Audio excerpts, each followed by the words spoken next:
Assalamualaikum warahmatullahi wabarakatuh. Perkenalkan, nama saya Ahmad Maulana dari kelas 12 MIPA 1, nomor absen 03. Saya akan menceritakan kembali novel yang telah saya baca yang berjudul Salah Asuhan karya Abdul Muiz. Kisah ini bermula ketika ada anak lelaki yang bernama Hanapi. Ia merupakan pribumi Melayu asli, tepatnya di daerah Solok, Sumatera Barat. Sejak kecil ia telah ditinggal oleh ayahnya sehingga ia tinggal bersama ibunya yang bernama Maryam yang gigih untuk memenuhi kebutuhan serta kelayakan hidup anaknya. Ketika Hanapi beranjak kekanak-kanakan, ia dikirim ibunya keluar Sumatera, tepatnya ke daerah Betawi, untuk mengenyam pendidikan di HBS.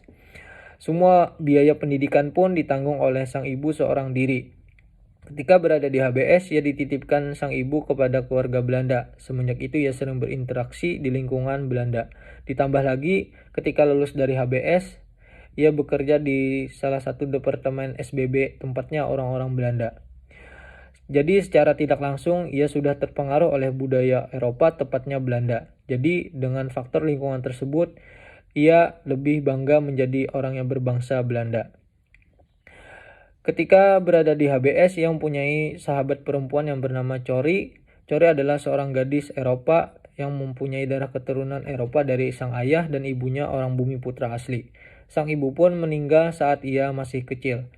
Ia tinggal bersama ayahnya yang merupakan orang Perancis dan merupakan pensiun arsitek.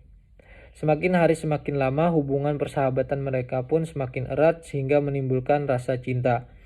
Hanapi pun sering bertamu ke rumahnya, namun sang ayah sangat tidak suka karena khawatir sang putri mempunyai hubungan dengan orang timur. Karena bagi mereka suatu kehinaan orang barat mempunyai hubungan dengan orang timur. Akhirnya Hanapi pun mengungkapkan perasaannya ketika berada di Solok kepada Cori, namun pengungkapan tersebut dibalas oleh rasa marah karena Hanapi melakukan tindakan yang tidak sopan kepada Cori. Akhirnya Cori pun meninggalkan Hanapi kembali ke Betawi untuk melanjutkan pendidikannya. Setelah kejadian tersebut, Hanapi pun mulai jatuh sakit-sakitan dan tidak mau keluar rumah. Sang ibu pun melihat keadaan anak tersebut, berniat untuk mencarikan perempuan pengganti sebagai pasangan anaknya. Setelah melakukan negosiasi dan permusyawarahan, akhirnya Hanapi pun menyetujui menikahi perempuan tersebut yang bernama Rupiah. Dalam rumah tangganya mereka dikaruniai anak yang bernama Syafi'i.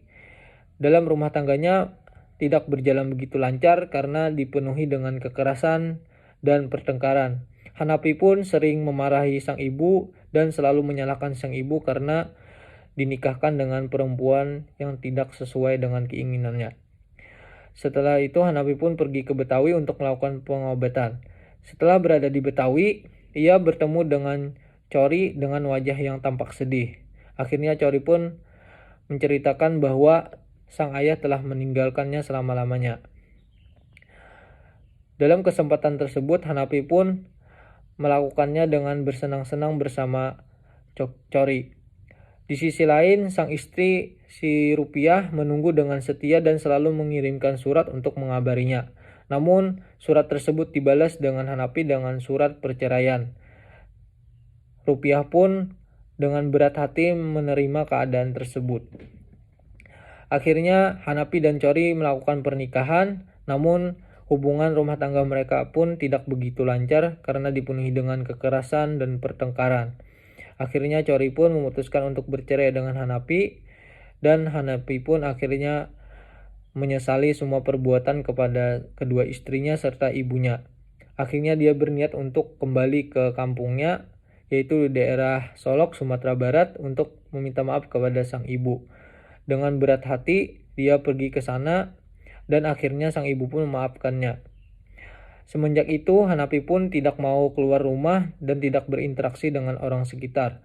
Selalu menyendiri dan berada di kamar sendiri. Suatu saat, Hanapi pun mengonsumsi obat dengan dosis tinggi yang mengakibatkan dirinya meninggal dunia. Terima kasih, itu saja yang dapat saya sampaikan. Wassalamualaikum warahmatullahi wabarakatuh.